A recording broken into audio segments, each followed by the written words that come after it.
Eeshwarappa homeo clinic సమర్పించు ధూమ్ ధామ్ ముచ్చట powered by lobby pumps. ఇక ముచ్చట్లు షురు.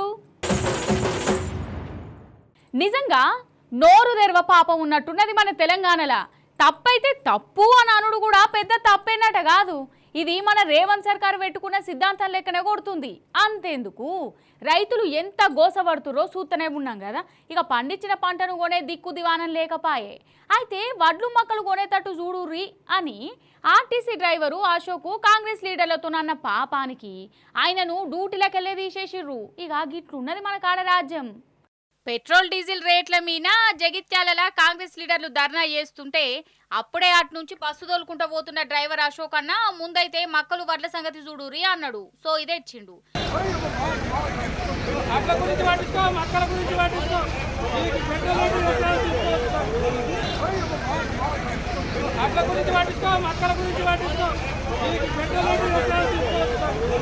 మీరు చెప్పుర్రి ఇండ్లేమన్నా తప్పున్నదా? ఇంకా శభాషానాలే. కానీ మన సర్కారు ఇది పెద్ద తప్పనిపించింది. మాకే మక్కలు కొనమని చెప్తావా అనుకుంటా ఆయనను డ్యూటీలకు వెళ్ళి తీసేసింది. ఏంటిది అసలు? ఈ డ్రైవర్ అశోక్ అన్న పొట్టకుటి కోసం ఆర్టీసీలో కిరాయి బస్సు తోలుతుండు. ఈయనే రైతు బిడ్డనే, వ్యవసాయం కుటుంబమే. ఇక రైతులు ఎంట్ల దండలాడుతుండ్రో కళ్ళారా చూస్తాండు. కండ్ల ముందు లీడర్లు కనబడే వరకల్లా కడుపుల బాధ అనిపించి రైతుల సంగతి చూడమన్నాడు. కానీ ఇట్లా సురుకు పెట్టినందుకు కాంగ్రెస్ లీడర్లకు కండ్లు మండినట్టయింది. ఖాతం ఇక అటు ఇటు వేసి డ్యూటీలకు వెళ్ళేది చేసిర్రు, కడుపు కొట్టిర్రు. ఈయనను ఏ డిపోలో కూడా తీసుకోవద్దని లెటర్లు రాసిర్రట. గింత అన్యాయం ఉంటుందా? అసలు మనం ఏ రాజ్యంలో ఉన్నాం? అరే రైతులను పట్టించుకోర్రని కూడా అనద్దా? అంటే ఈ కాంగ్రెస్ పాలనలా ఎవ్వలేం మాట్లాడద్దా? ఇదేమన్నా ఎమర్జెన్సీ రాజ్యమా? ఇలా రాష్ట్రంలో రైతులు బాధపడుతున్నటువంటి విషయాన్ని దృష్టిలో పెట్టుకొని ఆయన ఒక మాట మాట్లాడినారు. కాంగ్రెస్ నాయకులు పెట్రోల్ డీజిల్ మీద ధర్నా చేస్తున్నారు. అక్కడ పెట్రోల్ డీజిల్ మీద ధర్నా చేస్తూ ఉంటే అటువైపుగా బస్సు నడుపుతూ వెళ్ళినటువంటి డ్రైవర్ అశోక్ గారు ఆయన ప్రజా సమస్యల మీద స్పందించిండు. ఈ ధర్నా బాగానే చేస్తున్నారు కానీ గా వడ్లు కొనుండ్రి, మక్కలు కొనుండ్రి, రైతులు ఆగమవుతున్నారు అని చెప్పి ఒక సాటి మనిషిగా స్పందించిండు.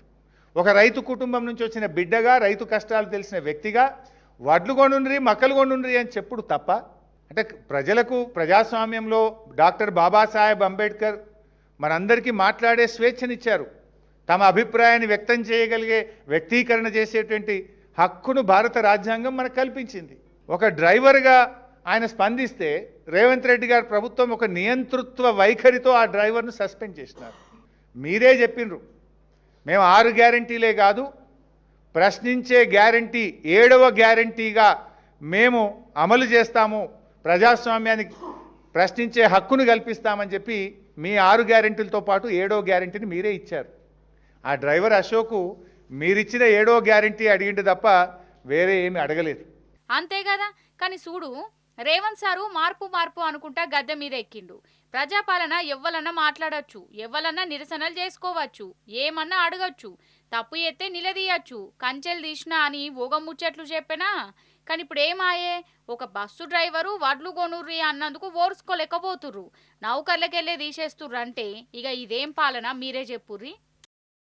సపోర్ట్ చేయక చిన్నదో పెద్దదో ఒక సర్కారు కొలువు సంపాదించి పెట్టుకుంటే ఏడాదిలోనే లక్షలు కాదు కోట్లు కమాయించవచ్చు. 5-10 ఏండ్లలోనే 100 కోట్లు వచ్చి పడతాయి. ఇగో గిట్లనే అనిపిస్తుంది కొందరు పనితనం చూస్తుంటే.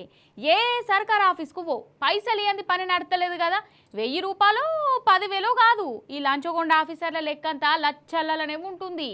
ఆగో గసంటి ఆఫీసర్లే మళ్ళక దొరికిళ్ళు. వాళ్ళను దర్శనం చేసుకోరు పారి.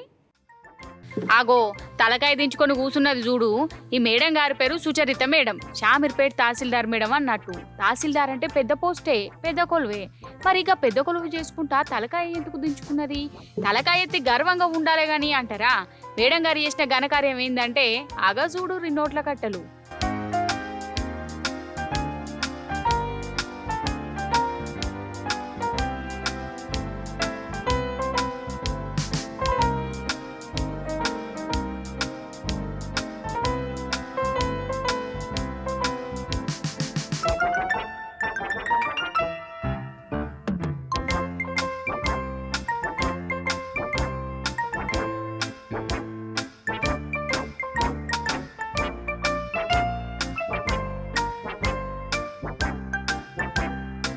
అర్థమైంది కదా.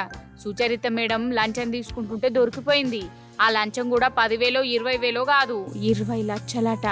ఇక చెప్పు కథ.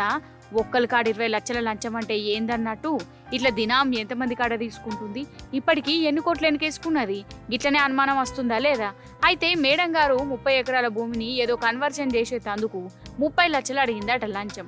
అంటే ఎకరానికి లక్ష, 30 ఎకరాలకు 30 లక్షలు. ఇక చెప్పు కథ.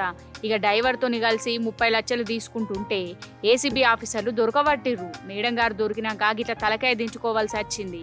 కష్టపడి చదివి కొలువు సంపాదించి ఏం లాభం? ఇప్పుడు చూడు తలకాయ ఎత్తుకోకుండా అయిందా?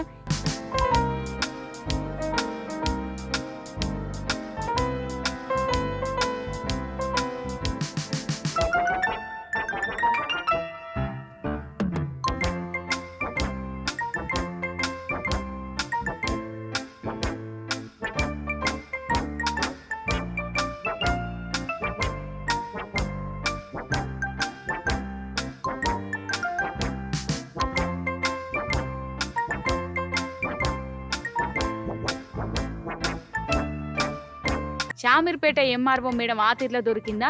ఇగో జోగులాంబ గద్వాల జిల్లా వడ్డేపల్లిలా సర్వేయర్ బ్రహ్మయ్య లంచం తీసుకుంటుంటే దొరికిపోయిండు. ఈయన కూడా భూమి పని కోసమే తీసుకున్నాడట. 4 ఎకరాల భూమిని సర్వే చేసేటందుకు ఒక ఎకరానికి 5,000 చొప్పున లెక్కగట్టి 20,000 లంచం బిల్లేసిండు. అడ్వాన్సుగా 5,000 రైతు కాడ తీసుకుంటుంటే దొరికిపోయిండు.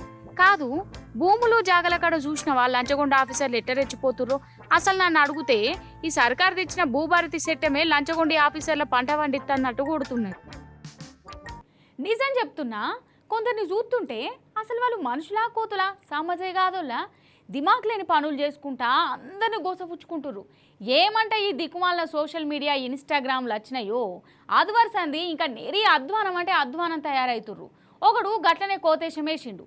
పోలీసు వాళ్ళు కోదండం ఎక్కిచ్చే పని పెట్టుకున్నారు. ఆగో అగ్గగ్గగ్గో ఓష్ని, అసలు ఈయన మనిషేనా లేకుంటే బాలకృష్ణనా అనుకుంటుండ్రా? ఏమో గాలినే దూసుకుపోతుండు హీరో లెక్క. హీరోలంటే గ్రాఫిక్స్లు, కెమెరా ట్రిక్కులు, డూపులుంటాయి. కానీ వీడు చూడు కథకున్న వాడైతే.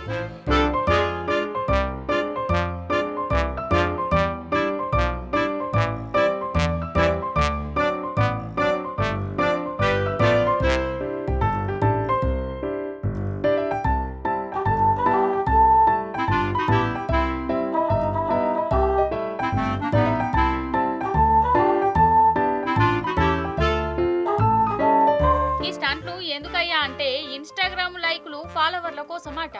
వీడు హైదరాబాదోడే, ఉన్నదే స్కూటరు. ఇక పట్నం రోడ్డు మీద ఈ స్కూటర్ ను నేల మీదకెళ్ళి ఓనితే ఓటు సర్కస్ ఫీట్లు చేసుకుంటూ పోతున్నాడు. ఇక పుసుక్కన ఎదురుగా వచ్చేటోళ్ళకి ఎవరికన్నా ఏమన్నా అయితే ఎట్లా? ఎవరిది జిమ్మెదారి? వీనికేంది? వీడు పడితే కాలు రెక్కలు ఇరుగుతాయి. కానీ ఎదురుగా వచ్చేటోళ్ళు ఏం పాపం చేసే? అసలు ఇట్లా రోడ్ల మీద చెక్కలు పడేటోళ్ళని ఏం చేసిన పాపం లేదోళ్ళ. వీడు పెట్టిన పోస్టును పోలీసు వాళ్ళు కూడా లైక్ చేసిర్రు. వాటిని దొరకబట్టి పెద్ద సన్మానం కూడా చేస్తుర్రట. కాదు, ఏంది అసలు? పానం అంటే విలువ లేకుండానే అవుతుందేంది? మెదట్లు పని చేస్తలేవా అసలు పోరలకు? గా లైక్లతోనేమత్తది? కడుపుకు వచ్చేదా కాళ్ళకి వచ్చేదా? ఇసొంటోళ్లకు ఏదన్నా పెద్ద శిక్ష చేస్తే గానీ ఇంకొకరు చెయ్యరు. చెప్పుడు మార్చినా ఇప్పుడు మనం పెద్దపల్లి జిల్లాకు పోదాం రారి. ఆడ నిట్టూరు అనే ఒక ఊరున్నది. ఆ ఊరోళ్ళు నడియాం రాత్రి లేచి మంచాలను నడి రోడ్డు మీద పెట్టి పండుకుంటుర్రట. ఎందుకు? దోమల బాధక అనుకునేరు. కాదు కాదు, ఎందుకో మనమే అరుచుకుందాం పారి చెప్పనా. గిదే నిట్టూరు రోడ్డు మీద వరసెంబల్ లారీలు ఆగిపోయినాయి కదా, ఎందుకో చూడుర్రి. ఈ ఊరోళ్ళు నులక మంచాలు, నవార మంచాలు ఇంట్లోకెళ్ళి రోడ్డు మీద తెచ్చి ఈయన్నే వండుకుంటుర్రు. అగ్గో లారీలు అత్తా అంటే కూడా వాటిని ఆపి మరీ మంచాల మీదనే మీటింగ్ పెట్టుకుంటుర్రు కదా. ఇక ఇలా మంచాల మీటింగ్లు చేయబట్టి కిలోమీటర్ల పొడుగుతా ఎక్కల లారీలు అన్నే ఆగిపోయినాయి. మరి వీళ్ళకి ఇట్లెందుకు చేసిర్రు అంటారా? అయితే సుల్తానాబాద్ మండలంలో ఉన్న చెరువు మట్టిని ఇటుకల బట్టనే లారీలలో తీసుకుపోతుండు. పర్మిషన్ తీసుకున్న దానికంటే ఎక్కువ లోడ్ వేసుకుంటుండట. లెక్కకైతే ఇసొంటి టిప్పర్లు లారీలు హైవేల మీద పోవాలి. కానీ వీళ్ళు దొంగతనంగా ఊర్లలోకి వెళ్ళి పట్టుకోబోతుర్రు. అయితే ఎక్కువ లోడ్ చేయబట్టి ఈ ఊరి రోడ్లన్నీ ఖరాబ్ అవుతున్నాయి. ఇళ్ళకు దుమ్మత్తాంది, పోరగాన్ల ఆరోగ్యాలు ఖరాబ్ అవుతున్నాయి. ఇదే వీళ్ళకి గోస అవుతుంది. పోలీసులో చెప్పినా పట్టించుకోలేదట. లీడర్లు కూడా చూసి చూడనట్టు పోతుర్రట. అందుకే ఈ ఊరి జనాలే మంచాలతోని గిట్ట నిరసన చేసిర్రు. అంతేనానే? వాస్తవానికి చెప్పాలంటే అది ఎక్కడి నుంచి పోవాలంటే కొదురుపాక, నారాయణపూర్, సుగులాంపల్లూరు హైవే రోడ్డు పోవాలి. అది ఈ దొంగతనాన చిన్న చిన్న పల్లెటూళ్ళకి వచ్చుకుంటే ఇటుక బట్టి వాళ్ళు ఈనంగా పోకుంటే మా రోడ్లు ఖరాబ్ చేస్తారు. పొద్దున కావాలి మేము ఎందుకు వేసినామంటే మా ఇండ్ల పొంద మొత్తం దుమ్మత్తుంది, పిల్లలు దాటుతా అంటే స్పీడ్ పోతారు ఈ టిప్పర్లన్నీ. ఒక ఒక్క వాస్తవం చెప్పాలంటే 60-70 లారీలు పోతున్నాయి ఒకటేసారి. అట్లా పోయినప్పుడు మేము ఆపినాం. ఆపితే ఎస్ఐ గారు వచ్చారు. ఎస్ఐ గారు వచ్చినాక ఏం చేసారంటే నా మాట నుంచి మీరు పోనీరు ఇప్పుడు ఈసారి సాయంత్రం 6 తర్వాత ఏదన్నా ఒక బండి కనిపిస్తే మీరు ఆపితే కేసు చెప్తా అని చెప్పిండు. ఇప్పటి వరకు కూడా ఏ పోలీసు వాళ్ళు ఇక్కడికి రాలేదు, ఏ కేసు చేయలేదు. ఆగానట మొత్తానికి మంచాలు బయటికి పట్టుకొచ్చి వాటితో నిరసన చేసుడుతోనే ఎక్క లారీలు ఆడ ఆగిపోయి ఈ దొంగ ఉసుక బండారం అంతా బయటపడ్డదని అంటుర్రు. అది అన్నట్టు ముచ్చట. ఈశ్వరప్ప హోమియో క్లినిక్ సమర్పించు ధూమ్ ధామ్ ముచ్చట పవర్డ్ బై లూబీ పంప్స్. ఇవి మన ధూమ్ ధామ్ ముచ్చట్లు. మళ్ళీ ఎపిసోడ్లో ఇంకెన్ని ముచ్చట్లు పట్టుకుని అప్పటిదాకా చూస్తూనే ఉండండి టీ న్యూస్.